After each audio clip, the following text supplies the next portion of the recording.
Welcome back to the Stick 'em Up podcast.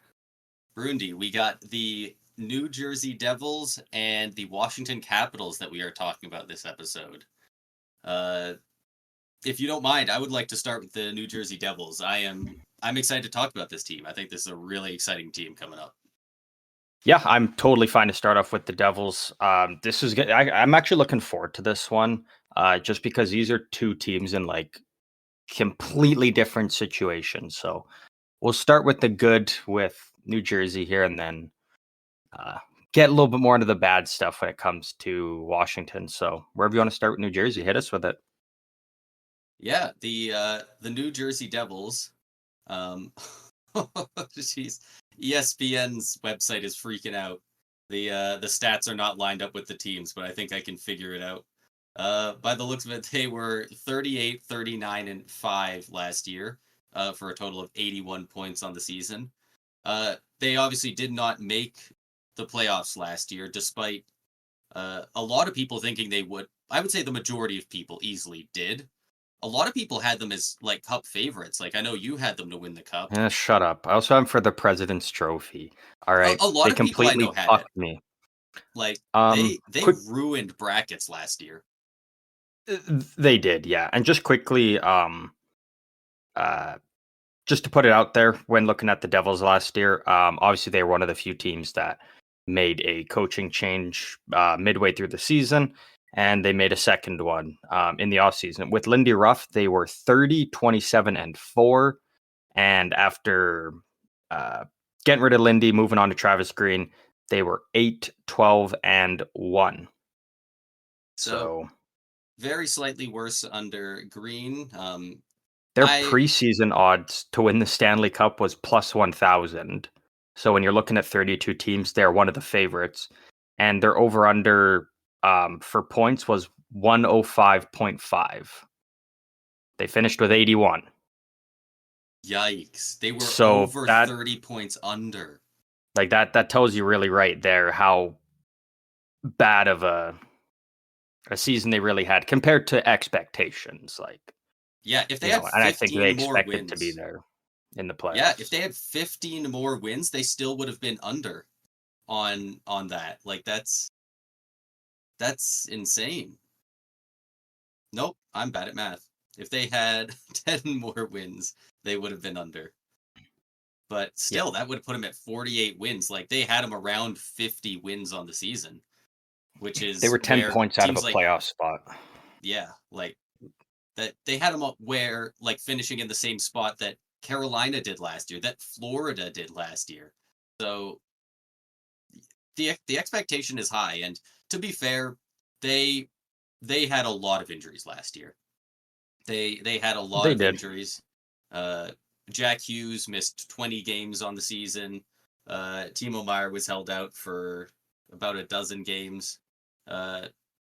Toffoli missed over 20. And the big one, Dougie Hamilton, only played 20 games last year. At least for the time being, he is their best defenseman, and he didn't play for 3/4 of the season, so obviously that's really going to hurt. Not to mention the loss of Michael McLeod, because he's a piece. But yeah, they lost a lot of man games to injury, and they're definitely hoping to be healthier this year, because if they can stay healthy, like they look like they should be an unstoppable team. Yeah, and the current odds right now to win the Stanley Cup, Edmonton is the favorite at plus 800. New Jersey's second, plus 900. So like they're high on New Jersey again this year, despite what happened this past season. They're still high on them. Yeah.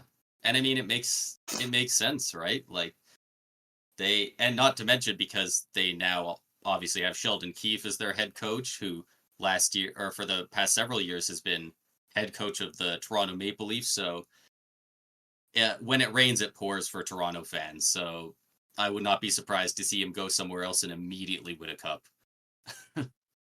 Yeah, that's an interesting part when we're talking about New Jersey is Sheldon Keefe is like I'm curious to see as long as that team can stay healthy. I think that's kind of a big thing that really hurt him last year was just never having a fully healthy team. And then what does Sheldon Keefe bring into the room in terms of their system that they're going to run with? Does it help certain players? Does it hurt certain players? There's lots to kind of look at it with it. So I'm kind of curious to see when they're on the ice how it's working for them. Yeah. Yeah, it was definitely majorly injuries and also goaltending. They could Bad. not they could not find somebody to be their consistent goalie last year. Well, and they They and they wait until the trade deadline though to yeah, do something. They waited until they were already their season was already over to be like, all right, let's make a move for a goalie. It's like you should have done this months ago. yeah, So that was a big part that hurt them. Yeah, they really didn't have any goaltending. yeah. Like their goalies, they played 5 different goalies last year. A decent amount of games for all of them. They got 32 games out of Vanacek. He had an 890. 21 out of Nico Dawes. He had an 894. Uh, 13 games out of Jake Allen, who put up a 900.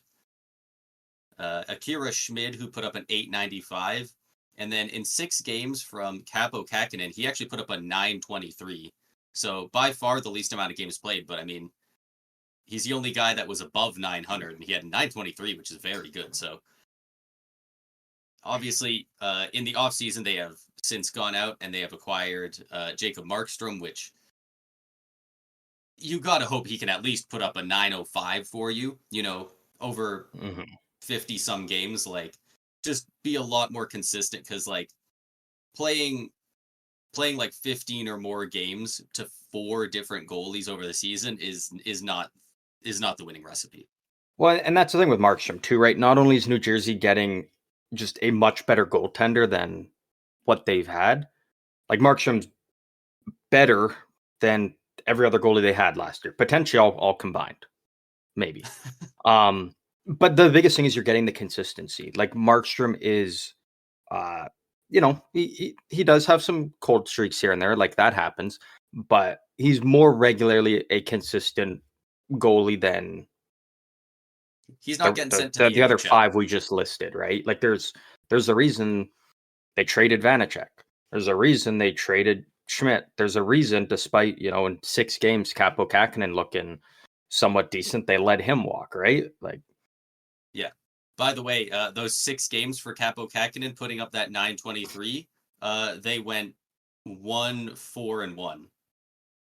So they only actually won one of those games despite him putting that up. So I guess they weren't yeah. scoring those games either. But yeah, this team definitely underperformed. Was the biggest underperformer, I think it's safe to say, last year in the league. Um, I would, I, Like yeah, you yeah. had I him was, picked I to was, win the I cup. was gonna say Ottawa because of how bad Ottawa did, but I was like, yeah, I had New Jersey for the President's Trophy and the Stanley Cup, and they missed the playoffs Yeah, by 10 points. Like, yeah. They yeah, were 3 points above the Sens. Like that's it. really. Oh, okay, then yeah, New Jersey Yeah, was 81 points to fucking bad. 78. Like, oh, it's like, It it was so weird though. Like even looking back at the draft, like you're kind of look because like what they had the 10th overall pick, so you're kind of going through because you had like that crop of like the top 14 uh kind of prospects. Obviously Cole Eisman kind of slid, but that's besides the point.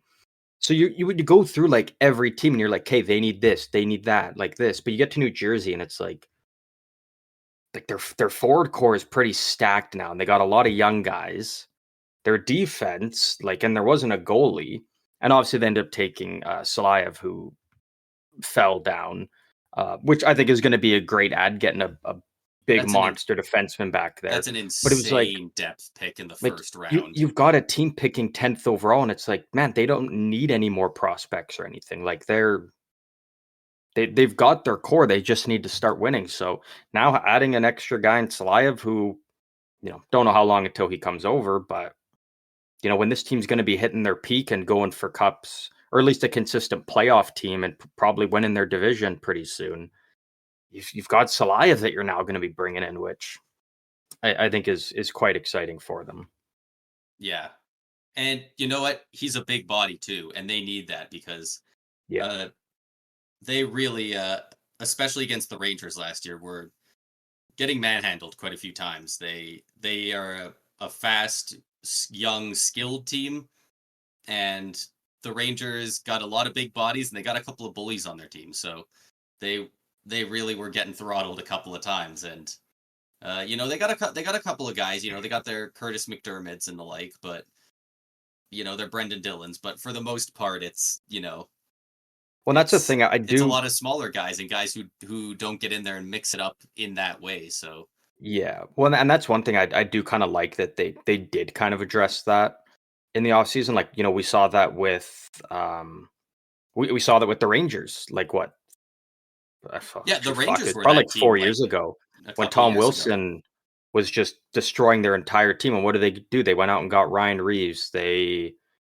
Uh they They brought in have Rempe Barclay now. Goodrow. Yeah, and now they have Rempe. Like the Rangers kind of it took that, that shit kicking and being like, hey, like we can't go out there and just have, 18 skilled players and expect to win. Like you still need to have some You need a bit of that bigger sandpaper. physical. Yeah, exactly. And so, I mean, I would have liked to see maybe another guy brought in because, McDermott's not playing every game. Like he'll probably play against the Rangers, no doubt, but he's not a regular guy in the lineup.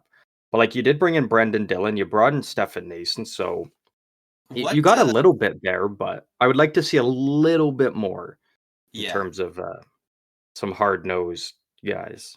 This would be a great team to, as long as he's not expensive at all, to maybe go pick up a guy like Nick Delorier.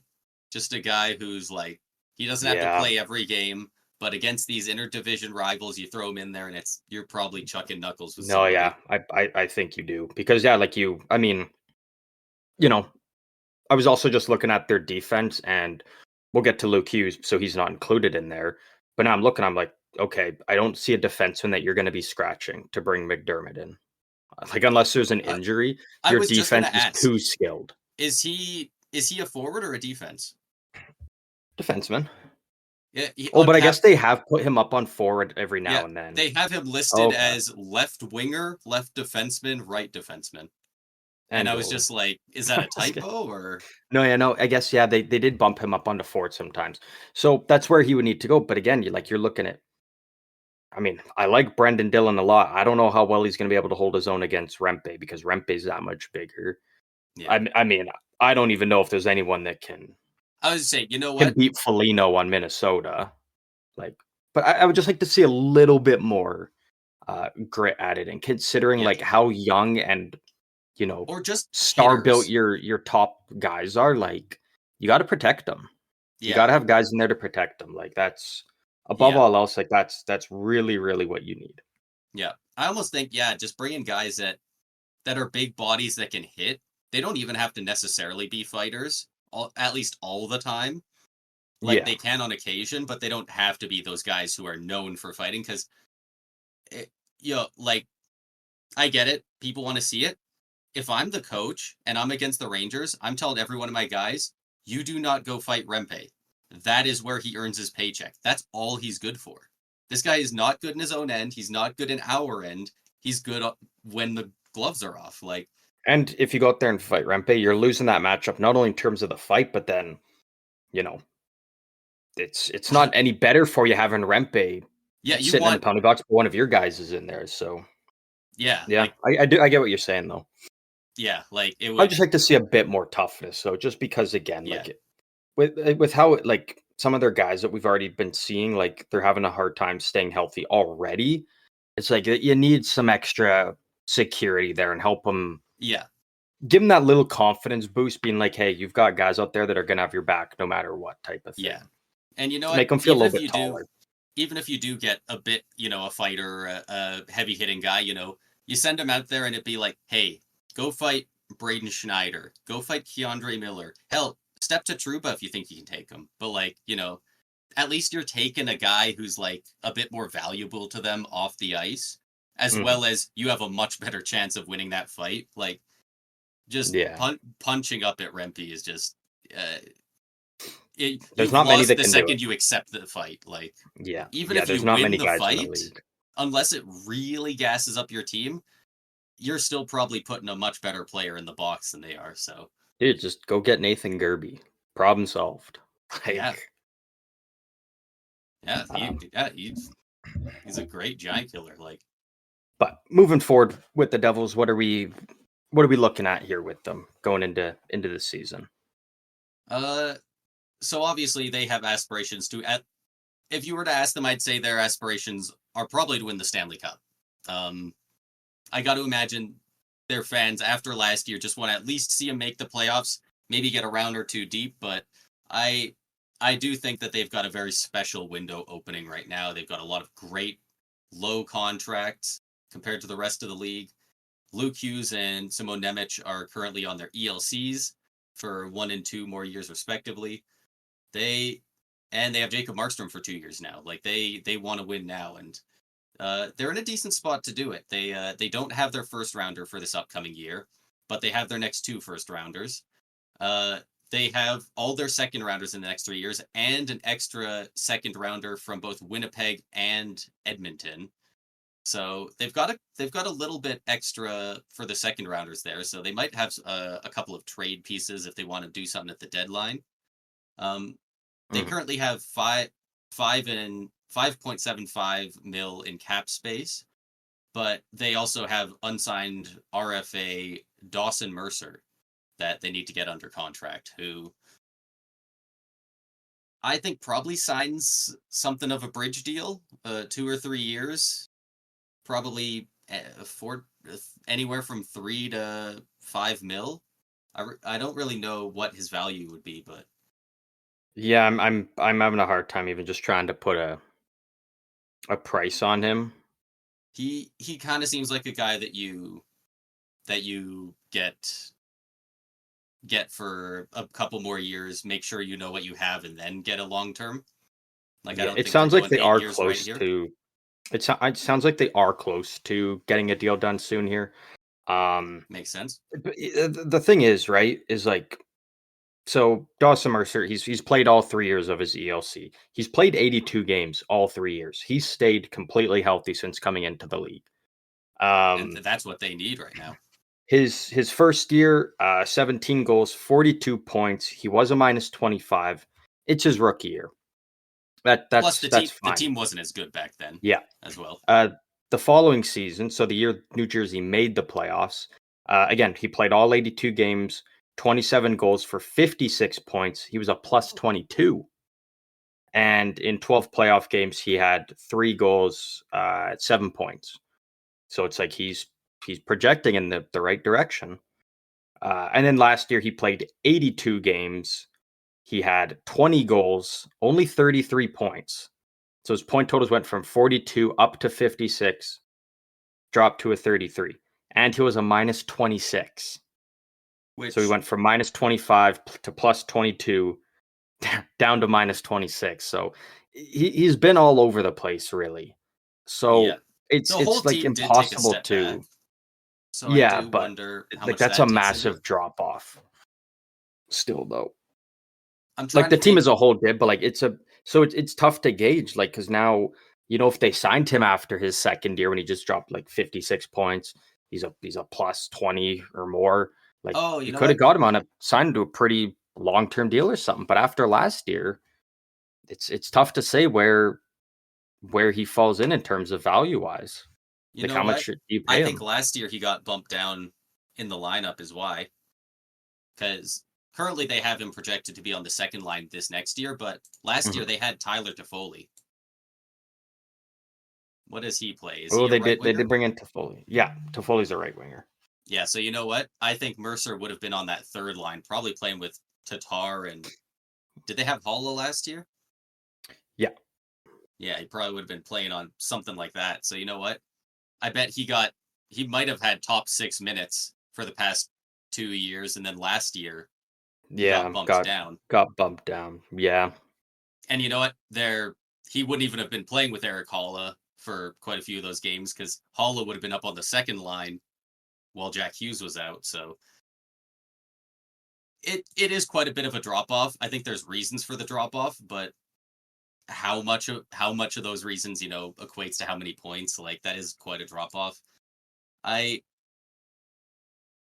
But it's not extension, it's a contract. Like he can't play right now. So I do Yeah. wonder if they want to sign him to long term or if they're just looking for I see a a bridge bridge deal. deal probably just because right now, like, you know, Yeah. you got Sign like him we two talked about, you got years, to I'd save say. that money to re up Luke Hughes, who he's probably going to be getting an 8-year deal. So You got to imagine they're going to want 8 for Simone Nemec when he can extend next offseason. So I yeah, could so see a I 2-year I bridge see a deal. bridge. Yeah, I see a 2 or 3 year bridge deal for Mercer, and you sort out a bigger contract afterwards. Yeah, after 2 years, they'll know what they're doing with their two big RFA defensemen, and they'll kind of know where the money lies at that point, and then they can make a decision. Yeah, And like I said, they've got 5.75 mil in cap space, so they yeah, they he's not definitely going to have the cost money that to make much. this happen. Yeah, yeah, a deal will get. It sounds like a deal's going to get done very soon. So again, well, we're talking about it now. Probably by tomorrow morning, by the time this episode maybe even comes out, uh, you know, the deal might already be done. I'm going to throw out 3 years, 4 million per year. That's my guess. I think it's going to be a little closer to 2 years at 3 million per. That'd be a steal if they got him on that. And this team is known for getting steals. I think they're going to get a real nice deal on You him. know what? Yeah, you know what? It's probably it is. It probably is a 2x3 or a 3x3. But this team Anyways, last year, like they did still have quite a few bright spots. Like all their guys are so young. Um, Timo Meyer, for all the talk of him kind of disappearing and not being there last year, really turned it on late in the year. By the end of the season, 69 games played, 52 points. He wasn't that far under point per game. 28 of those are goals. He yeah, he actually ended up as the top goal scorer on the team. he really got it Technically, going after Lindy Ruff was fired. yeah, Once Lindy Ruff was gone, Travis Green. I don't know exactly what he did. I know there was lots of shakeups in terms of the line combinations.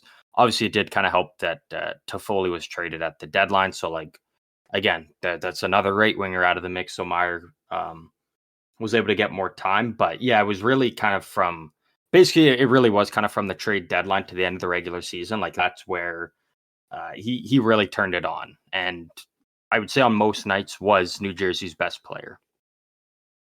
yeah. Like, and they got goal scoring from quite a few different guys. Like I said, Timo Meyer was the leading goal scorer on their team at the end of the season with 28. They had 3 guys with 27. Jesper Bratt, Jack Hughes, and Nico Hischier all had 27 goals. Toffoli had 26. So they've got quite a few guys who put up some goals for him, and they've still got quite a few guys. Jesper Bratt 83 points in 82 games, just over a point per game. Jack Hughes kind of slowed down later in the year once he came back from his injury. 74 points in 62 games. Early in the season, before he got injured, like people had him like top 3 for Hart voting. 20 games into the season, like he was Yeah, he he was started off on right up there. fire to start the season off. Yeah, I can't remember who it was, but it was like 15 to 20 games into the season. Like there was like a 10-point gap between the top 3 and everybody else in points, and it was Kucherov, Jack Hughes, and I don't remember the other guy, but it was like somebody insane.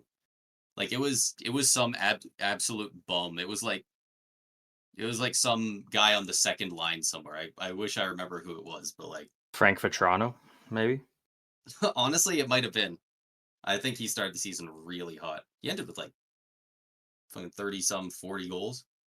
Yeah, yeah, like Jack Hughes. Yeah, he started off amazing, and then the injury came, and then he was still good when he came back, but it was like you weren't seeing him at that level that he was at prior to Yeah. the And they the weren't injury.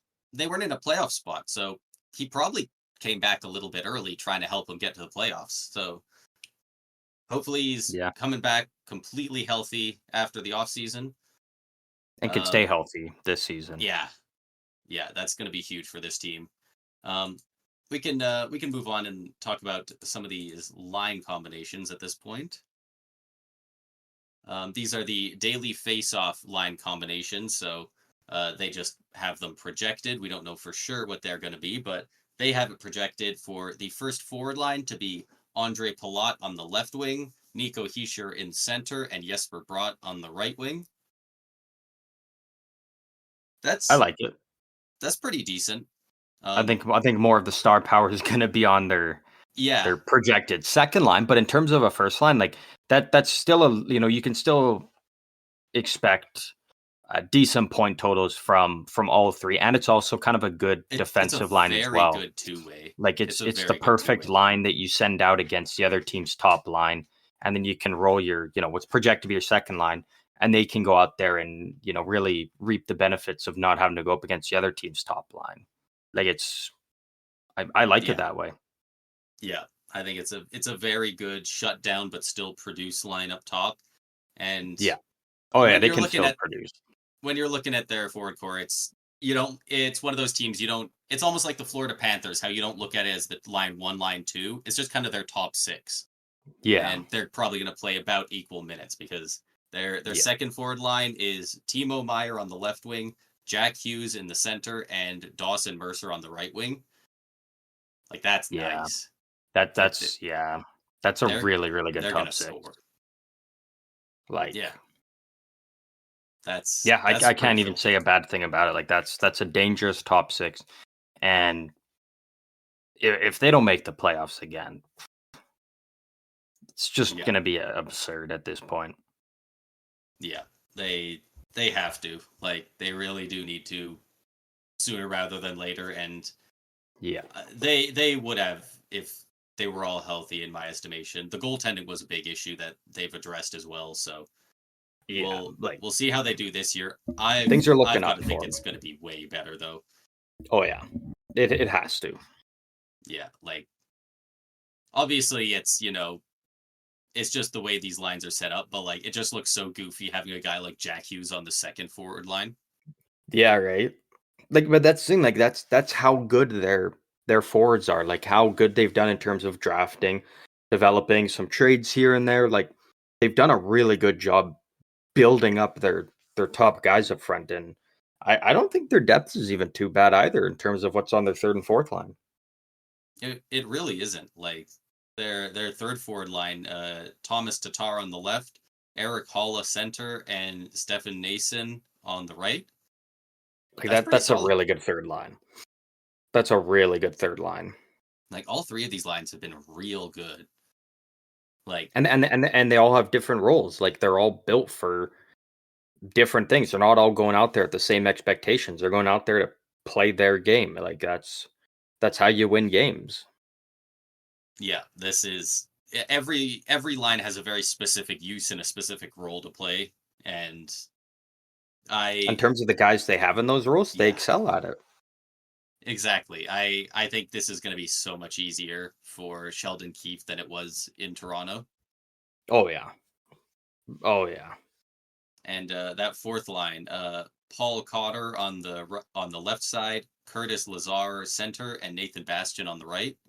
Like even that on a fourth line is pretty solid. Yeah. I don't know much about Paul Cotter, but No, he was solid with Vegas yeah, in and in a limited role. Even was getting elevated up in the lineup because he kept um just hitting that next stride and just going further and further. yeah, So and they I think he'll and be a not good add-on for their fourth line.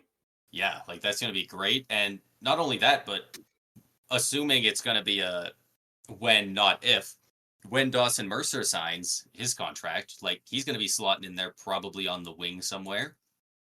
And so Well, we just talked about him on the second line. yeah, yeah, like I guess.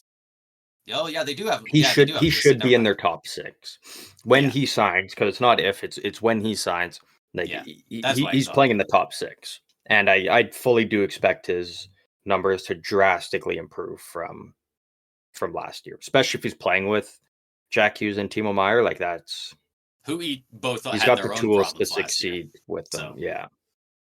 No, I really like that forward core. Like there's no area you can poke at and be like that's going to hurt the team. They have to address that. Like obviously they're going to make probably a couple moves here and there throughout the season. Like that's just the way it goes. No team runs the same roster from the start of the season to the end all the way through. But right now, like yeah, that forward core is looking very promising early on. yeah, it's fantastic, and honestly, it spills over into their defense too. Like this team is built so well. Uh, their Yeah, first defensive pairing, Jonas Siegenthaler and Dougie Hamilton, like yeah, two, it's huge for them to get Dougie back. yeah, It's so that's huge getting him massive. back now. Yeah, great veteran presence, so good at scoring and putting up points. I do wonder what they're gonna do with the power play. I guess Luke Hughes probably quarterbacks the second power play unit, and Hamilton I is think on the so. Yeah, first, at yeah. least for another year. At least for one more year, I would think. Unless at some point this year, maybe they make the switch, but I would expect Dougie to still get the first crack at it and see what happens with it. Yeah, it's interesting. I didn't watch a ton of Devils games last year, but from the Devils fans that I have heard talk about it, most of them said that when he came in and when he was in that role, Nemec was a better power play quarterback than Hughes. Like it Yeah, sounds like Nemec was really good at running that power play, which man, if they he have he, he three looked guys good that can be doing it. good Yeah, at it, like that's nasty. it's Like it's nice for him. Yeah, they have an embarrassment of riches over there. And their second defensive pairing, Brendan Dillon and Brett Pesci, like the newbies. Yeah, that's pretty solid as well. those were Like two really solid free agent acquisitions, and like that's going to be a great shutdown pair. Like that's a pair you can roll out right with the Nico Hischier line we talked about, and like that's a like all five guys out there, like that's a great shutdown unit there. yeah, Like yeah, they have it's it's nice. which is incredible that they have that potential to do that with such a skilled, fast, young team. Like you'd think they would be so run and gun and they wouldn't have time to play defense, but like they also have it set up where they've got both defensemen and forwards who can really help lock it down. Um, Yeah, their their third defensive pairing I'm seeing here, they do not have Luke Hughes on here. Luke Hughes is currently injured. It sounds like he will be out. He will not need surgery, and it looks like he will miss the start of the season, but he will be back pretty quick into the season. Uh, this was yeah. about a week ago. They said he will be out for 6 to 8 weeks. So I guess 5 to 7 weeks from So he'll right probably now, miss the which is first 5 to 10 games of the regular season, 10 at most, I think. yeah, we're 2 weeks away from the regular season starting. So yeah, it'll be like 3 to 5 weeks, so about a month he'll miss of the Yeah, season. It sounds like. Um, but obviously because of that they don't have him listed in the line. So their third defensive pairing for the time being is Jonathan Kovacevic and Simone Nemec. those two And names have a nice ring together. yeah, right. Yeah, and even like that, if that was the pair, that's still a really solid pair. And the fact that like Luke Hughes is still coming in, getting added to the mix, like Yeah, that's a pretty good guy to add on after you've started the season. yeah, like it's their defense. Like we've already been talking about how good their forward core is, but like their defense is really nice, and especially if you're expecting guys like Nemec and Luke Hughes to take that next step from how already good they were last season. If they even improve just a little bit, it's nice. It's looking really nice for New Jersey. I Again, think you can't poke holes in it. Like it's looking good right now. I think Nemec especially is going to take a bigger step than people are expecting this year. Yeah, I think he's gonna break out something fierce. Like I know, especially because he's brothers with Jack. I think a lot of people think Luke Hughes is gonna be the guy. I think Nemec is gonna be the number one defenseman on that team for the next 15 years.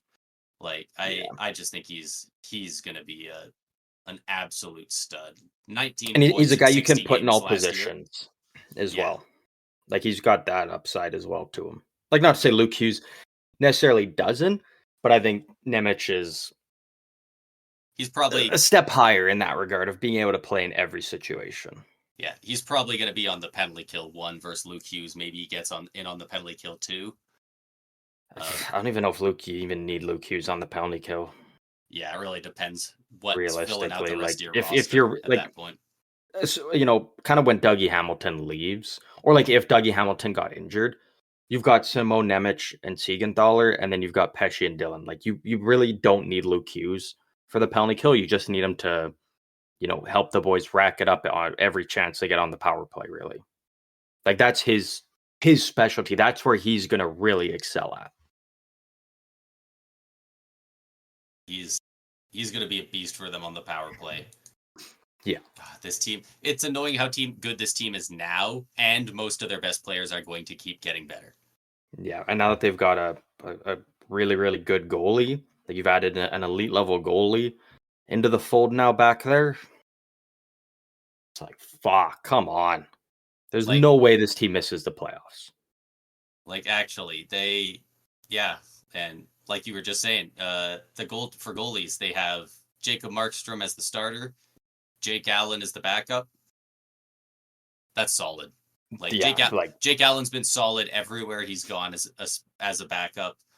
Like he's one even of as a those guys starter, that he's been solid. yeah, He like was solid with Montreal. he just always ends up behind these guys that are like bona fide starters that he ends Yeah, up being the backup, but he could he's kind of like Cam Talbot in that regard. He could be a starter, but yeah, he's just always behind somebody who's elite. So he always ends up playing that role, but that just makes him one of the best backups in the game. And Jacob Markstrom, like he we're not that many years out from him garnering a couple of Vezina votes. Like not a win, but if your name's even being thrown in the conversation, you're doing something right. So because this, especially with like the Vesna's the weird one. Like, every other award you've got like dozens and dozens of players that are getting votes. Really, with the Vesna, at most you get 10 goalies that get a vote. yeah, Like, that the ballot is always so small when you're looking at how many actually got votes. It's like not many because there's only so many. Like, you can make arguments for, Selke and Norris, depending on how you view it, but like Vezina, like there's like really kind of the top two or three. And then there's a couple other guys that get a few votes here and there. So the fact that if you get some as a goalie, it means you're doing something right. It means you're one of the best in the league. And I still think Markstrom's right up there with some of the best. He's like not top five, but um, still he's a very still good elite. goalie in his own right. Um, yeah, but that's the team. My God, do they look good on paper? Yeah, Uh, it's if they can stay healthy, like we're only 1 year back from them pushing the Rangers out of the playoffs in round one, and the yeah, Rangers just won the President's Trophy, so they can go toe to toe with the best of them. Uh, but you know what? We'll ask it because we always ask it. Brundy, do you see the New Jersey Devils making the playoffs this year? yeah. Like, obviously, I think with a team Yeah, this like just how stacked they are from top to bottom. And again, you can't poke any holes in the roster. I mean, like, this is a weakness. Like, they're solid. Like, they're built just so solid. Like, you gotta expect them to be making the playoffs. yeah. I definitely also have them in the playoffs. Despite how down they were last year, uh, 10 more points ties them with the Capitals, and like they're on the door of making the playoffs there. So, Yeah, and they're gonna get way more than 10 more points this year. I would hazard a guess. So I definitely have them in there. Um, and a much more interesting question here. Uh, who do you have as the most likely on this team to win an individual award? oh, cat.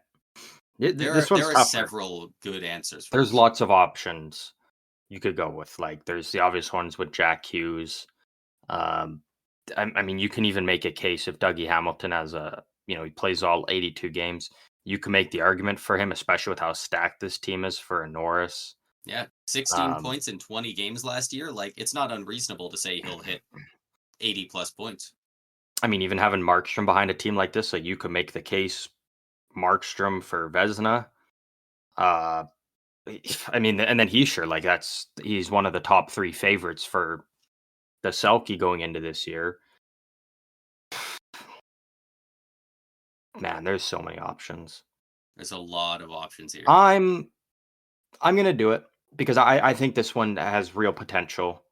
I'm gonna go with Jacob Markstrom winning the Vesna. Interesting. Like Very I can't. nice. My initial one was just gonna be like, oh, Jack Hughes, Hart, or well, probably Hart. Um, Yeah. but yeah, no, I'm gonna do because you got options with this team, so I'm not gonna take the most obvious. I think Markstrom's gonna have a really good year. And I'm going to go with one that's a little more obvious than that, but I think it has to be the most likely. I'm going with Nico Hischier to win the Selke Trophy. I Yeah, think as long as he can, he's as due long for as he can one. outdo Alexander Barkov, I think it's his. He is so solid. He put up 27 goals last year, 67 points in 71 games. If he can get that games played up to 80 and he can get to a point per game and he can be solid defensively, he was a 57% in the faceoff dot last year doing how many faceoffs is that? Like almost 1,500. Like, Yeah, dude took so many faceoffs for them because all their other faceoff takers are pretty rough. Like, Jack Hughes has a 37% in the dot. Like, it looks like it was pretty rough there for their centers. Dawson Mercer was a 45%. and the thing is, right? We also know, like, we know that Hischier's gonna win a Selke at some point in his career. So the best time is right now when the team's on the upcoming and ready to get back in the playoffs. So, like, now's the time for him to go out and get one. So Yeah, and I like I that pick. think his plus minus especially is going to be very good. Like we said, with their top line being Palat, Hischier, and Brott. Uh, Jesper Brott's plus minus was -6 last year. Nico Hischier was -5, and Palat's was -9. That doesn't sound great. If you look at every other guy at the top of their list, though, Jack Hughes -12, Timo Meyer -28, Luke Hughes -25, Toffoli -15, Mercer 26. They it Yeah, doesn't look great in a vacuum, but you look at everyone around them with similar ice time, and it's way worse. So they were clearly still the best defensive line for them last year, and when the entire team can put it together and for God's sake, when they can get some above 900 goaltending outside of Capo Caco for 6 games, then I think they're going to do a lot better. So I there's some good teams that we're really having to just kind of choose somebody, but I am relatively confident in Nico Hischier winning the Selke Award this year. yeah. I love that pick. Like, that's obviously one of the ones I was tossing around and debating on. So I think that's a totally fine pick, and there's a very good chance that we see it happen this year. So I'm all aboard. All aboard. And that is all I got on the New Jersey Devils. All right. Well, we're going to look at now the better team because the Washington Capitals did make the playoffs last year, True. somehow. Um, so we're talking about New Jersey, right? Going into the season, their over under for point totals was 105.5, and their Stanley Cup odds were plus 1,000. Going into last season, Washington Stanley Cup odds plus 6,600, and their point totals 85.5. So they were projected 20 points less than New Jersey. They ended up with 91 points with a record of 40 wins, 31 losses, no overtime losses, but 11 shootout losses. This is the interesting part, right? So Washington obviously made the playoffs last year somehow, sneaking into that last wild card spot in the East. Goals against per game, or just goals against, sorry, just in general, 257. That was 17th in the league. So they were just below the top half of the league. So that sounds accurate. that sounds about right for a team that just snuck into the playoffs.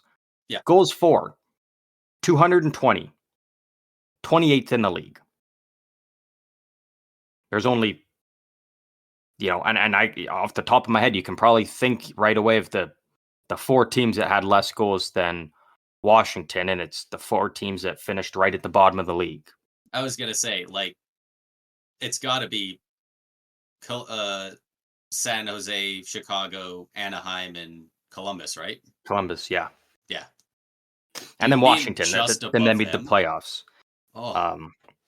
It was bad, and we saw that Washington wasn't a playoff team when they got swept. Like, obviously it was against the Rangers, but they got swept. So I mean, congrats, you made the playoffs, but you probably maybe would have benefited from just getting another draft pick and getting an early start on this rebuild, because now they go out and make a bunch of moves because they think this is a team that can win it all, and I'm not. You're not convinced? I'm not sure how, but you know what? If they think they got it, all credit to them. So they brought in a lot of pieces, right? They brought in a lot, like a good amount. It wasn't through free agency as much. Like, a lot of the moves, a lot of the pieces they brought in were all by trades.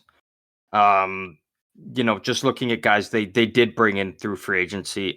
You did bring in Taylor Radish on a 1-year deal. You got Brandon Duhaime on a 2-year deal. Those guys are making $1 million, 1.85 respectively. You re-signed Connor McMichael to a nice deal, and you signed Matt Waugh from the LA Kings, 6-year deal, 5.75 per year. That's a fine deal. So you brought in a couple of nice pieces via free agency, but it's really the trades. Like, the big one we talked about in the LA Kings one, Pierre-Luc Dubois for Darcy Kemper.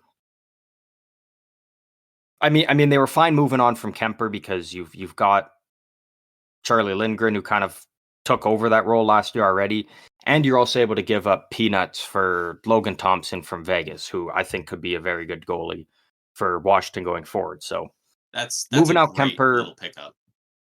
like, it's fine. And Pierre-Luc Dubois, I'm just going to leave it up in the air right now. I'm not going to rag on him. I'm not going to say, he's going to suck for him. Maybe this is the place where he figures it out, right? Like, look at Dylan Strome.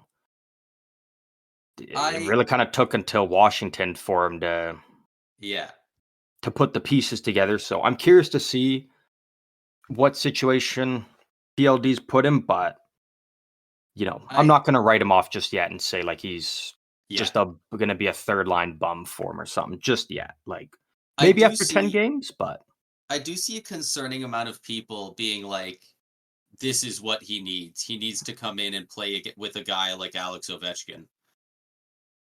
Bro, Ovechkin's 39. I get it. The Russian machine doesn't break. He keeps going. But, like, bringing in a guy on a notoriously bad contract, a lot of people would say it's the worst contract in the league. 7 years left, full no move. And, like, if your thought behind it is, we got to do this so we can put him next to this 39-year-old. Yeah, I don't think that's not a recipe. I don't think that's their assumption. Like, I think you're probably still rocking with Dylan Strome playing with Ovi. Yeah. To me, that's even that's if he does play with them, that's fine. But, like, a lot of people seem to think, like, the key to him figuring it out is putting him with a guy like Ovechkin. It's like, I don't necessarily disagree, but, like, that's maybe on the power play, but, like, with it. Yeah, that's a lot of money for a long time. Yeah. So, I mean, you bring in PLD again.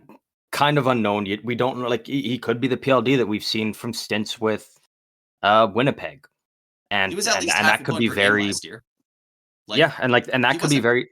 He also was playing third line minutes at times with the Kings. fourth line minutes for a good bit. Yeah, so like that does play a role, and obviously he deserved to be there because the effort levels weren't there, right? So Yeah.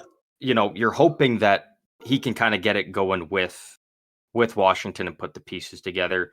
They also go out and they trade a second round pick in the 2025 draft to the Calgary Flames for Andrew Mangiapane. Okay, I mean I don't think Mangiapane necessarily is what they needed, but it is a guy that you know he's a former 30 goal guy.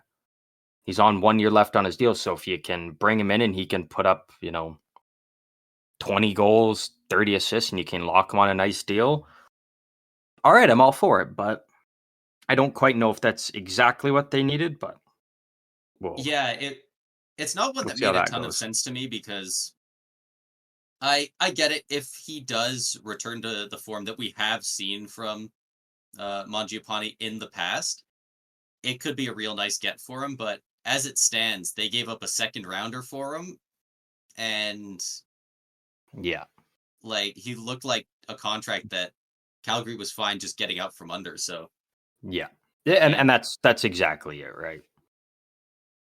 so So and kind of they two, need those picks. Like they're heading yeah, into a rebuild, whether they like it or not. Like obviously they don't want to, especially while Ovechkin's still around, but uh it's coming inevitably. they do not have the pieces coming up to turn it around quickly unless they go out next July 1st and they buy the same way Nashville did and really try and turn it around with free agents. Uh yeah, they're going to be Mhm. hard pressed to do that. So Yeah, they're really trying to just delay the inevitable rebuild that's coming, and all right, like what do what you want to do. Um, so couple of unsure moves. Don't know what to make of them. I did really like these two moves though. They traded away 2/3 to Vegas for Logan Thompson. I think Logan Thompson is going to be a great ad for him, whether he potentially even takes a starting job going into this season or plays in a tandem or whatnot. Like he's going to be the next goalie for him. I think. For however long that may be, I don't know. But for 2 third round picks to get a very solid goalie that um, you can put some trust into, I'm totally fine with that. And then you trade Nick Jensen and a 3rd round pick in 2026 for Jacob Chikrin. Well, I mean, we talked about when we did Ottawa. I think Washington easily won this trade here, though. yeah, I do think some people are underrating Nick Jensen a bit, but I even if you're relatively high on him, you still got to recognize that Chikrin is the clear superior player. Um, Yeah. yeah, that was a great move by them. Um, Chikrin has 1 year left on his deal at 4.6 mil per year. So if they want to keep him around, because he is only 26, despite how long he's been in trade talks, uh, yeah, they could extend him, and I think that would be a good start to setting up for the future. And that's the beauty of it, right? Is like you do kind of have that luxury when trading for guys like Mangiapane and Chikrin is, you know, they're going to make you a better team, obviously going into this season. But again, like we're talking about these other teams in the Metro already that are already good, and you've got New Jersey who's ready to make a bounce back. Like if the playoffs aren't a reality for Washington, and it's not looking good, and they know they're going to miss, you might be able to get some decent stuff back again. I know you love your favorite thing in the world, retain salary. You Love retain that. you retain money on Chikrin and Mangiapane. If they're looking all right in the season, you could get some good pieces back and help kind of kickstart that rebuild and already get things in motion. Doesn't help that you've already kind of given up some draft capital already this offseason, but uh, getting some back and potentially even better pieces than what you gave up, it could work out for Washington. So Yeah, kind of up in the air I on the can. moves, but I think there is potential for it to work out for them. Yeah, I Um, think I think the main thing they have to do is not let Chikrin walk in UFA free agency next year.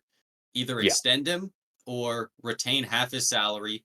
Now Chikrin at half his salary is $2.3 million. yeah, That's third pairing guy money. Like that yeah. is so cheap for a guy as good as Chikrin.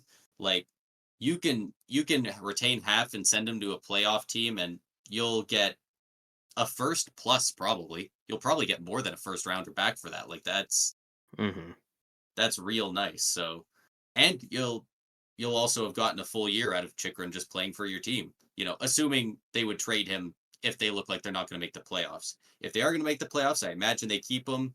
Probably want to have had him extended by that point, but I think he could be a very nice acquisition at the deadline for a team. Oh, without a doubt, I think yeah, and that's the best part, right? Is like you have options now, and now it's just figuring out, kind of how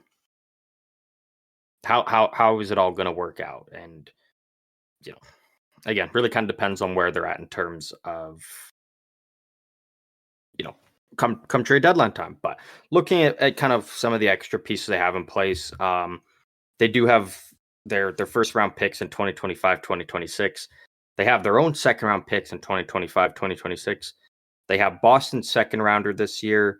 They don't have their own third in the next 2 years, but they do have Carolina's this year.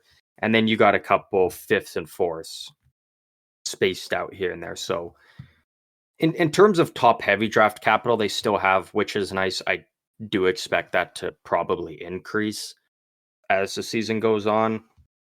Kind of Um, depends where they are in the playoff race, and also how Ovi's doing.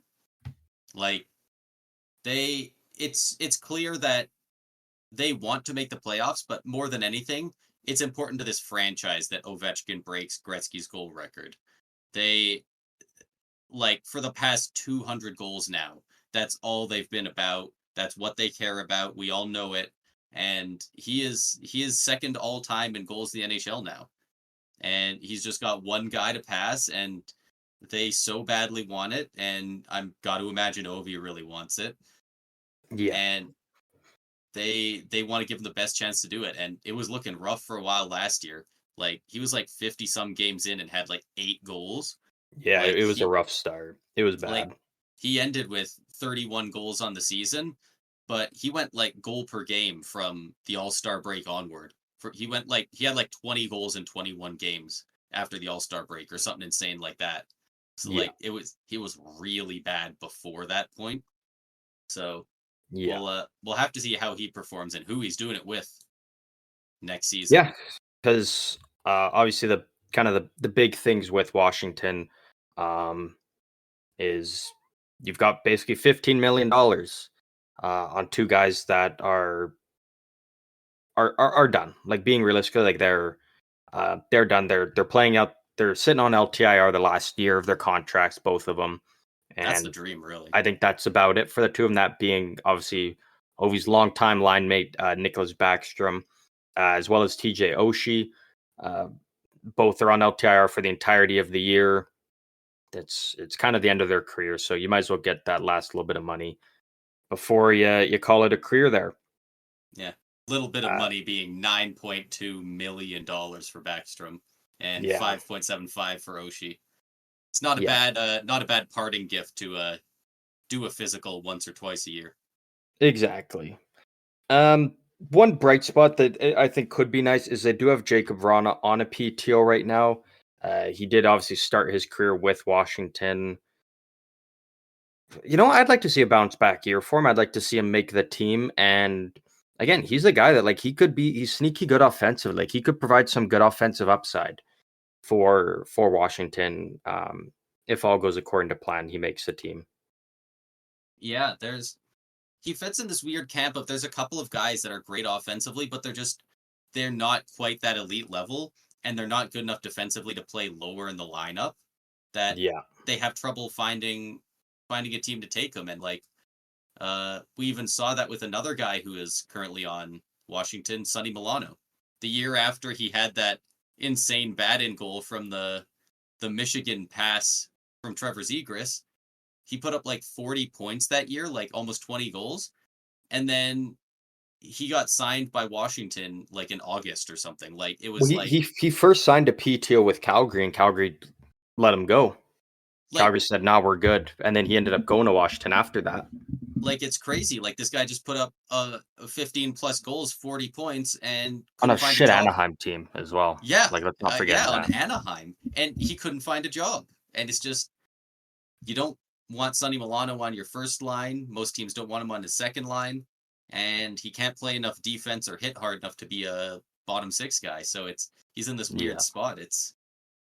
yeah, It's awkward for guys like that, and hopefully Veronica can put it together because he's shown genuine flashes of brilliance, but you just need to see it more consistently and a little bit more all around game.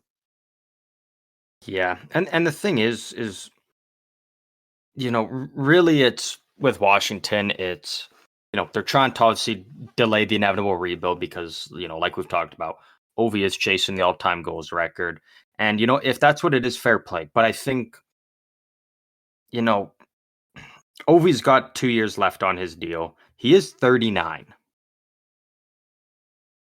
So it sounds like Ovi's planning on just playing out the last 2 years of his contract, and then that's it. That's it for his legendary, easily Hall of Fame career. If he doesn't get the goal record, hypothetically, I don't even know how many goals he's at. I think he needs like 52 or something. If he doesn't hit it in those 2 years, do you think he He'd comes come back. back? He'd come Okay. back. Okay. He would not walk away that close to it. Yeah. I figured you'd know, but like just the way you were saying, like he'll be done after this. I was like, if he doesn't, Well, no, obviously just because I'm obviously assuming that yeah. he's If they're he's not in a easily playoff gonna. spot, he probably comes back, like breaks the record, and he probably doesn't even play out the rest of the season. Like he No, probably, I think he would still. I bet he, Ovi's one of those few guys that like if he signed one more like for one more year to come back, he would just play out that year. It'd probably be a miserable year after he breaks the record because be a shit team. But I think he would just play it if out. if he had to sign to get another 10 goals to break the record, I bet he signs for league min. I bet he breaks the record, he scores a few more, hits 900, and then I bet he hangs it up at 900 and just says, you know what, we're done. Come Thank get you, it, Wash. Austin Matthews. Yeah, thank you, Washington, but you probably don't want me here anyway because it was probably miserable watching me not skate. Um, Only send him out on the thank you power for play. everything. Yeah, he still plays like all 2 minutes every power play for him, pretty much, and man, he does not move. Like some Yeah. guys like Dreisaitl, he's planted in his spot a lot of the time, but he still moves around within that spot, and even then, he's ready. The amount of times Ovi looks like his controller disconnected, and he's like just standing upright, Yeah, he like stands completely upright, like stick up. He's holding it up. It's like, yeah, looks like he just disconnects and is just waiting. he's yeah. And to be fair, nobody knows power plays better than Ovechkin, so you know Yeah, what? He probably knows when the puck's going to be coming over to him. yeah. But it is funny to watch sometimes. But the last thing before we dive into the projected lines is like you start looking at Washington's prospect pool, and they actually have some relatively decent pieces in the mix already. But the issue is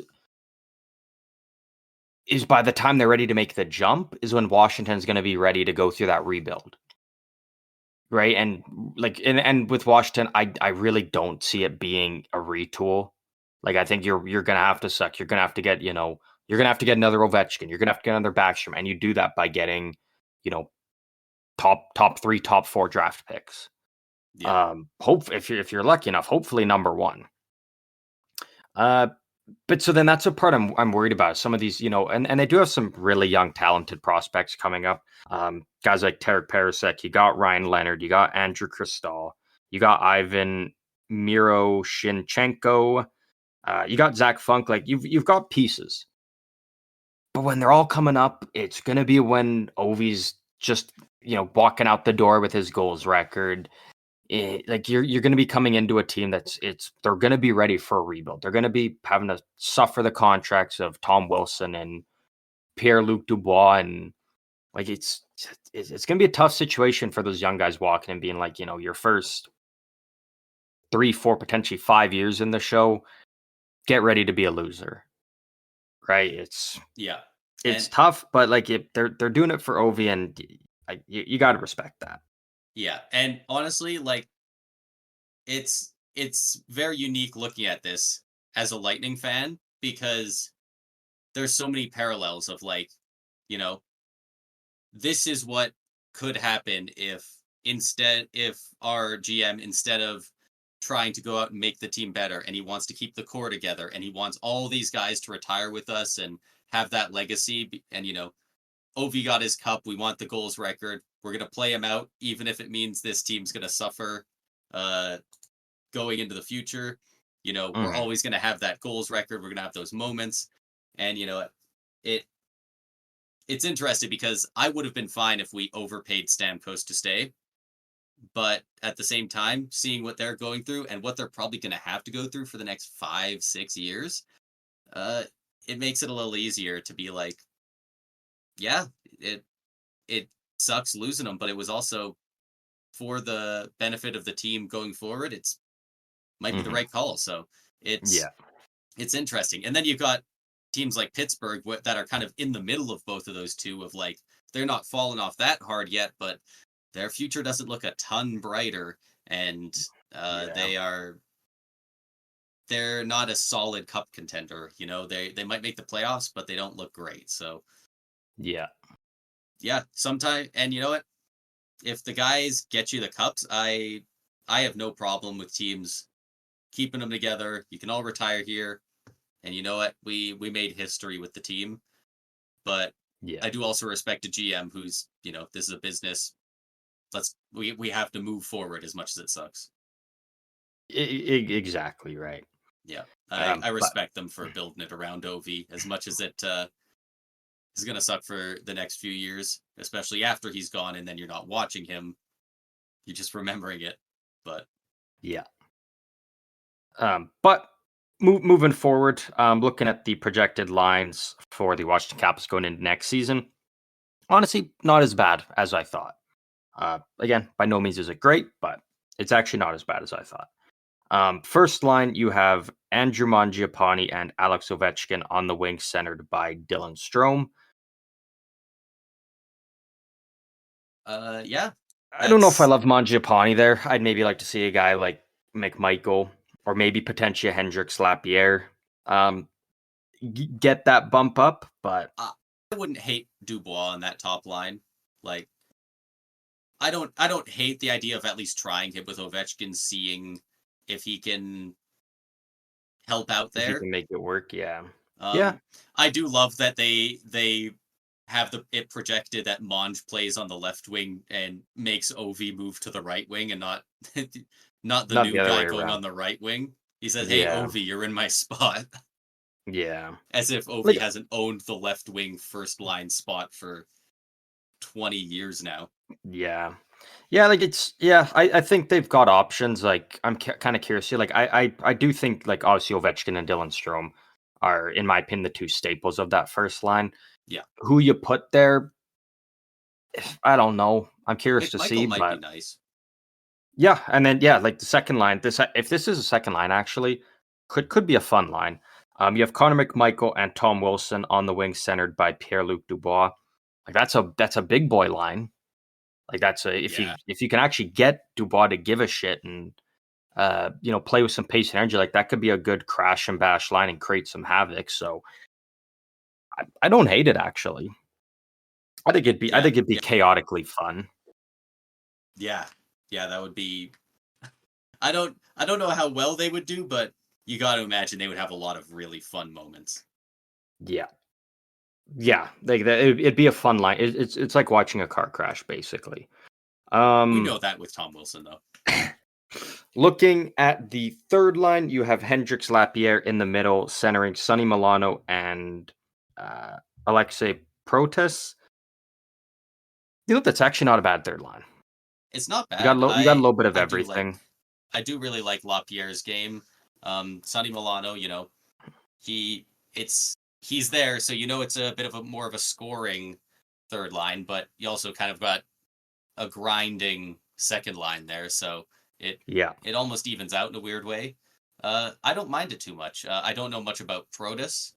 He's a pretty good defensive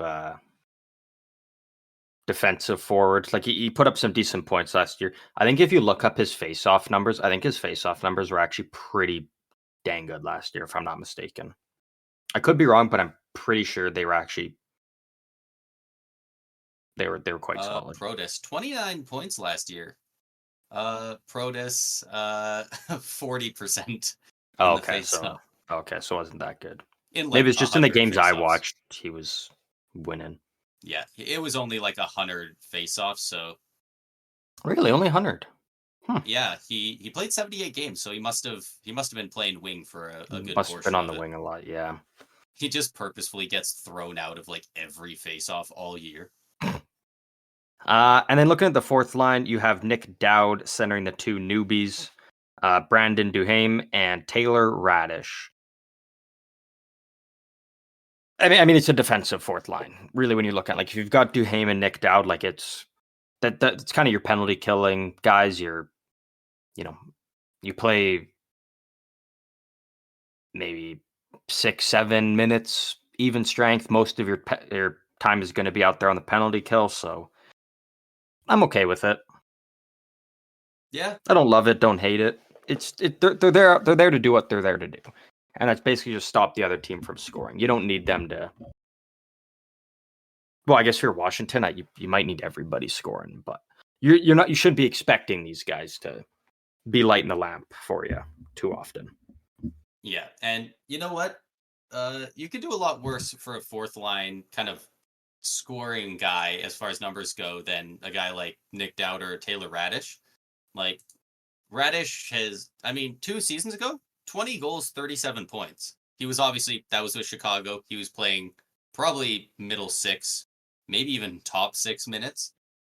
Um, Mm-hmm. but he can put up a solid 15 points on the fourth Yeah, line, and that's all you need from a fourth liner. You need them to be responsible, and if they put up 10 or more points, that's just a bonus. So yeah, you and know I what? mean I know they're a bit older. Like well, they're old in terms of in the NHL. But like the Ford core look a lot nicer if they still had Backstrom and Oshie. Yeah, yeah, 100%. Like just having those two guys just drop is tough. But you know what? They're making it work with what they got, and I'm curious to see Were they how both on this the team top actually line? does perform. Backstrom obviously was there for a good bit when he was playing. He didn't play too much last year. He came back for a bit, and it just wasn't able to uh, Couldn't keep up. keep up. Oshie was mostly kind of middle six, second and third line. Yeah, those are two big losses for him, but You guys, you know what? they're finding a way to soldier on. Yeah. Moving over to the defensive pairings, it's actually not that bad. Like this team isn't as bad as we're making them sound. It's just you got to start a rebuild eventually. It's not a Um, great looking team, and a lot of the best pieces are gonna age out soon. yeah. Your top pair, Jacob Chikrin, will be playing allegedly with John Carlson. I think that's actually a perfect fit for Chikrin, putting him with John Carlson, especially if Chikrin is part of your long term plan. Yeah. I think getting him started right off the bat out there with John Carlson, I think it's like the perfect spot to put him. So Yeah, I really like that. It Yeah, you need a guy who knows how to be defensively sound with John Carlson. Like defense has never been part of his game. Every once in a while he'll be in the right position, but for the most part he's busy thinking about what he's going to do in the offensive zone, and he yeah, puts up 70-ish points from the blue line every year. I guess yeah, last he year he puts up good dropped down numbers. to So 52 last as year, long still as 10 you goals, but on a Washington team though that didn't score a lot. and Like for as what bad was as it? that team They had was, he was -7. That's what? it. How many points do you say he had? 52. Yeah. So he was contributing on at least every fourth goal because they only scored like what 202 goals. Yeah, their fourth So highest score was Tom Wilson with 35 points. yeah, So yeah, that kind of tells you the whole story right yeah, there with this team. yeah. Honestly, yeah, it being only -7, playing 26 average minutes per game, like all over all 82, 326.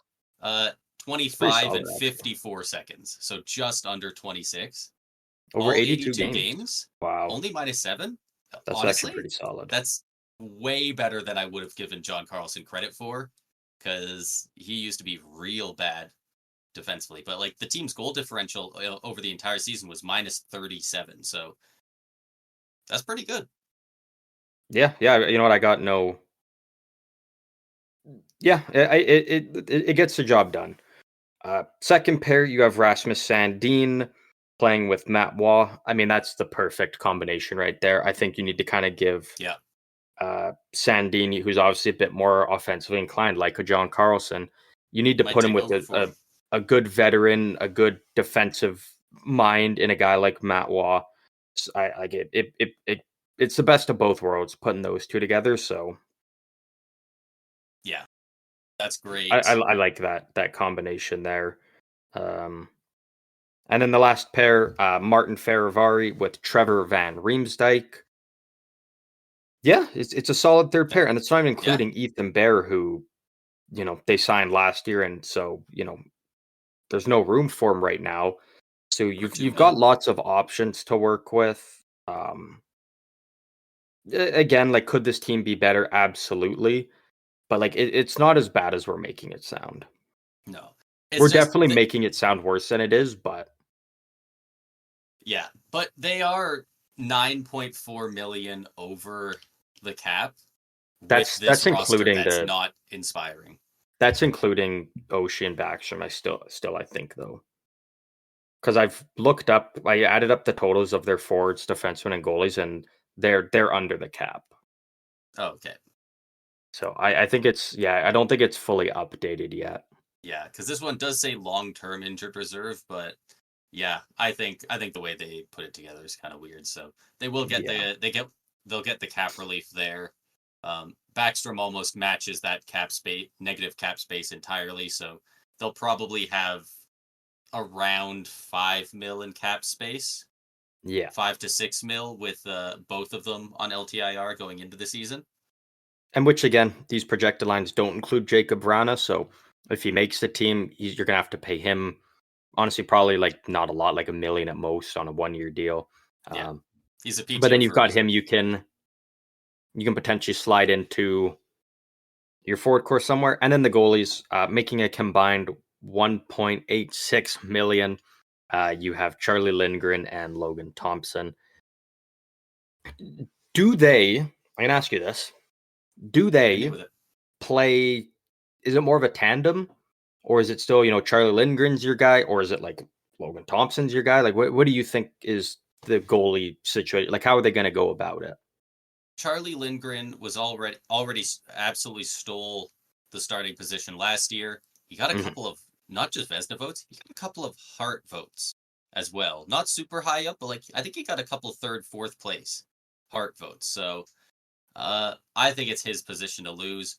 I think Logan Thompson will get into more games than your average backup. Whoever's backing up a guy like Vasilevsky or Connor Hellebuck, I think he's going to get more starts than them, but I don't think it's really going to be a tandem. I think it's going to be 55 for Lindgren and, whatever that leaves, 28 or, 25 to 30 for Logan Thompson. And Hmm. I think that's great load management. I think that gets Thompson into enough games while still giving the control of the net majority to Lindgren, because right now it Hmm. looks like he's kind of the guy. And these guys are both like combined making less than 2 mil. Like they're so Well, and cheap. and They're that's what both I was gonna say. Is it's a good situation for Washington if they're going to be missing the playoffs, right? Because like obviously New Jersey was kind of the big one last year at the trade deadline, but there's always teams looking to add a goalie or two at the trade deadline every year. And so if you're like, you're missing the playoffs, both goalies are on the last year of their deals. Like Charlie Lindgren, 1.1. Logan Thompson, he's only making 766,000. Like if they're both good goalies, and if they're playing good, like if they've got respectable numbers, there's going to be teams calling about them. And with cap hits that low and whatnot, like you could be That's getting very some easy to move. very nice pieces back. Like and not only that, like you said, very easy to move. Like it's easy to navigate a trade, moving those guys. Like if you're a, obviously not New Jersey now, but like New Jersey at the trade deadline last year, if Washington was out of a playoff spot, if you were able to get Charlie Lindgren for 1.1 mil, like Washington, you could get a decent package back, I think, if you're moving one of these guys. Yeah. Yeah, like you could get some serious draft capital from a playoff team. And you know what? Playoff team in particular, I think they could really make a move towards. I think they could very realistically send one of these guys to the Avalanche at the trade deadline next year. Yeah, I was gonna say I was thinking the Avs and Toronto I think could be two teams that Yeah, potentially could be looking for a goalie around the. yeah, both cap-strapped teams that have a bit of a spot in net filled, but not quite. Especially Gorgiev. He's a little expensive and he isn't great. He gets wins because he plays on that team, but he's not great. If Joseph Wool is who we know he can be and stays healthy, then that spot's completely locked up. But if he's not, they're going to be looking for a goalie at the deadline. So Yeah, I don't know if they'd bring in Thompson, but like if they could get Lindgren, like that would be yeah, massive.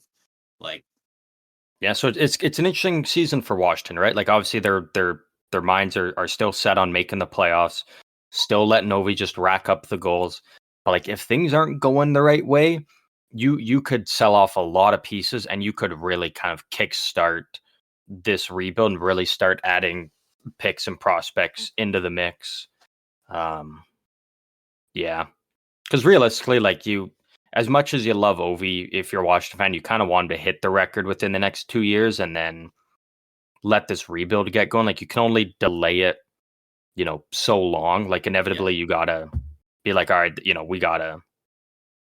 we gotta dive into this. We're gonna suck for a while, but it'll all be worth it because you'll come out a way better team on the other side of it. So I'm curious to see, but the big question, because we really haven't said how we felt about it. no, Do you think the Washington Capitals are a playoff team? Do I they make the do. playoffs? Is a better way to word it. I do not. I just Really? can't. I just can't see it. I think it's You don't see it? I I think both wild card spots are probably going to the Atlantic, but even if it is 4 for the Atlantic and 4 for the Metro, like Rangers are in, Hurricanes are in, Devils gotta be in. Are the Capitals really Yeah. better than the Penguins this year? Are they even better than the Flyers if the Are they Flyers better take than a the step? Islanders? The Like, yeah, Island yeah. It's really kind of got the top three, and then you got a bunch of like a couple middle of the pack teams. Like, yeah, I don't see a world that like they shouldn't have even been in the playoffs last year. I don't know how mine they did, but like they shouldn't have been. minus So there's no 37 way. goal differential. The Penguins Yeah, missed the playoffs with a +4.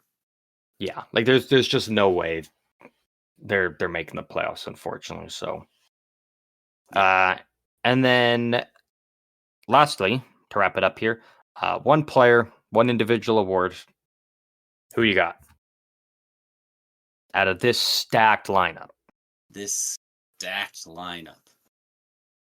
Charlie Oh, Lindgren for Hart, because apparently that's a possibility. He's got some fans voting for him. oh, honestly, I'm gonna say I'm gonna say Charlie Lindgren for the Vesna. I don't know if he gets Hart consideration, even if he does drag this team to the playoffs, but I think Lindgren for the Vesna is the most likely thing for this team. I mean, yeah, I was kind of toying with that. I'm just gonna go with the obvious one. I'm just going Ovi for the Rocket.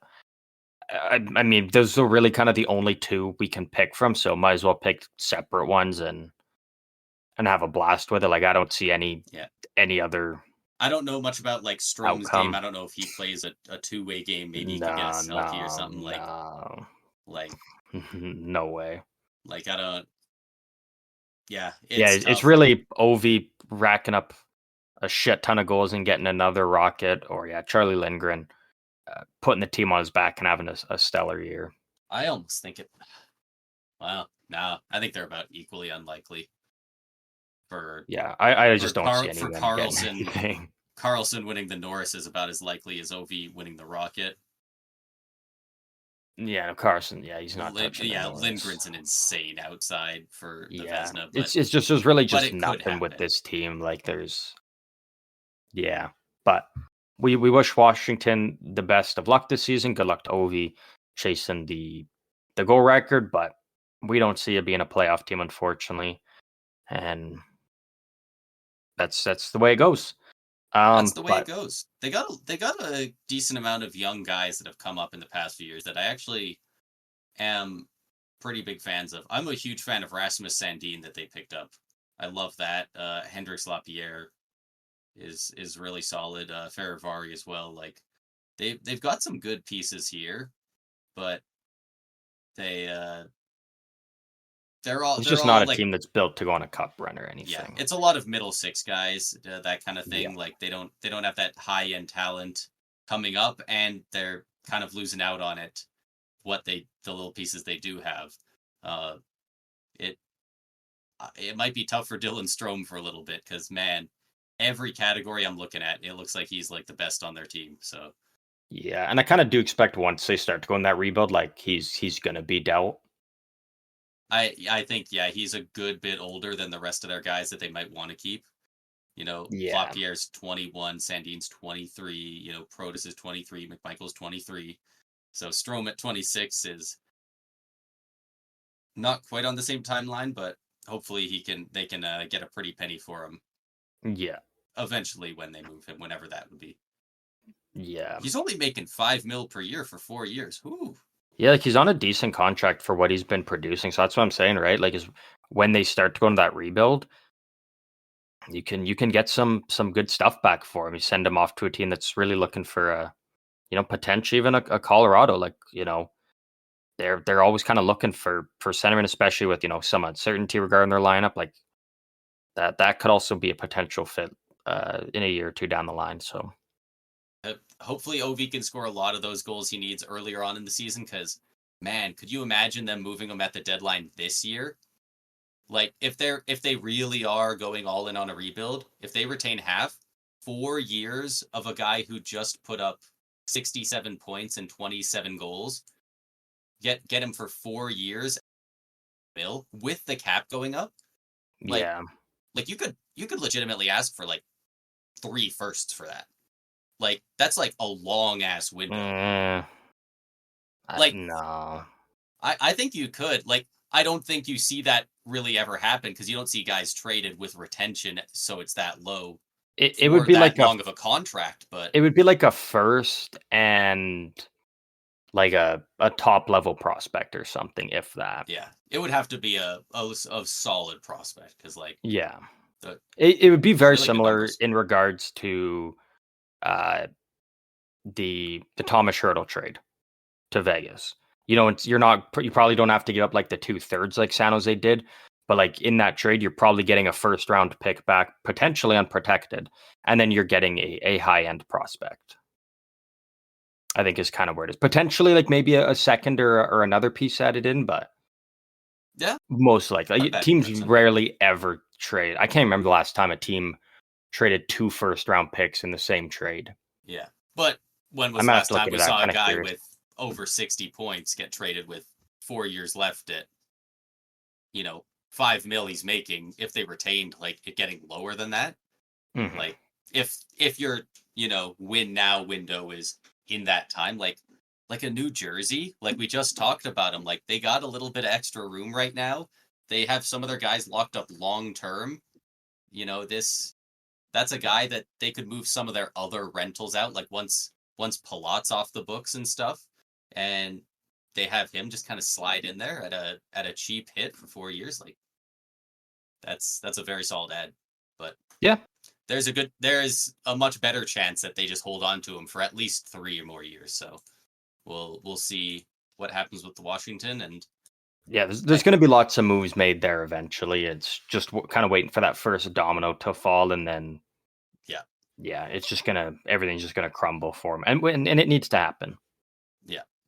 And who knows? Maybe they have a couple guys pop off we don't think are going to. PLD, maybe he goes off. Mangiapane could find his scoring touch again. Who knows? Like maybe something about Strome's game just clicks with him. Like Yeah. Like it's definitely it could all possible. happen for him. But that does wrap up everything we've got for this episode, covering the Washington Capitals and the New Jersey Devils. I selected both teams going into next season, but it is time to pick who we are covering in the next episode. We are down to, what is that? We've got 4 episodes left to do. So we've got 8 teams to pick from. I'll give you first pick. Yeah, we're getting right down there. We do have one team coming up that I kind of want to hold off on just because it feels like they're still making a lot of moves this offseason. That being Columbus. They've got a lot of guys they're still signing, they're making moves. So I would like to avoid them. Okay. All right. I have my pick. All right, hit me with it. I know who you're picking, but hit me with it. You don't know who I'm picking. I am going to talk next episode about the Colorado Avalanche. Yeah, told you I knew. Yeah, I was kind of figuring you were, which is why I already have mentally prepared. He actually put it in the Discord. He's insane. To cover this team. Yeah, we'll wrap it up with the Central. We'll get all 8 teams done in the next episode because I will do the Chicago Blackhawks.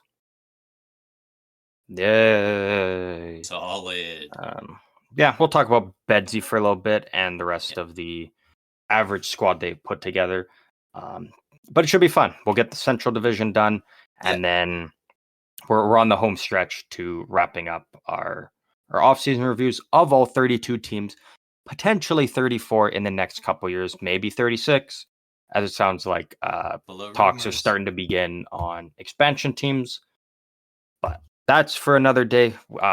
We've kind of been talking. We think we will come back to you guys next week. We'll probably another special little news episode, as a lot of news are starting to come out, and we don't want to overwhelm these off-season reviews with too much extra outside news. So we will save a lot of the big news that have been going on basically today and the next couple of days. We'll do that next week, but you will hear from us next Tuesday when we cover the Colorado Avalanche and the Chicago Blackhawks. Braden, anything you want to throw in?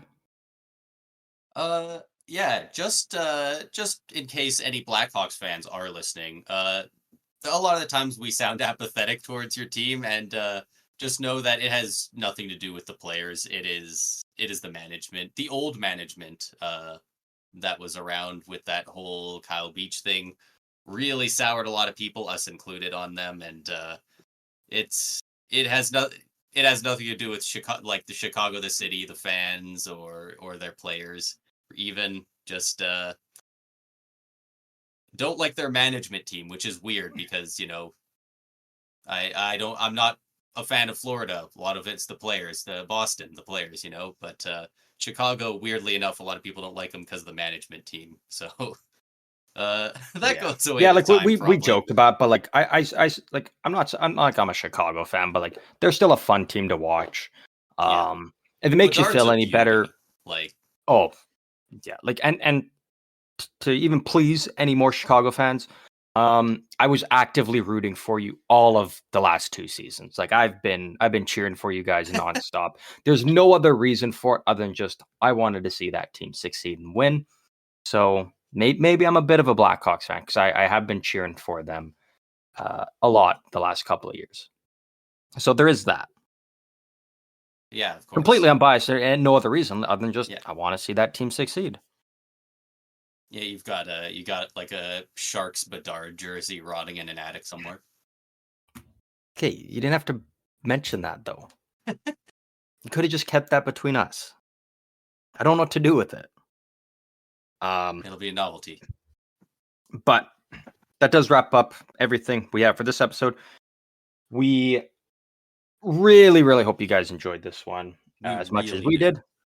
But yeah, that kind of wraps everything up. If you want to talk hockey, follow along any of the socials. They are all in the description of whatever podcast platform you are on right now.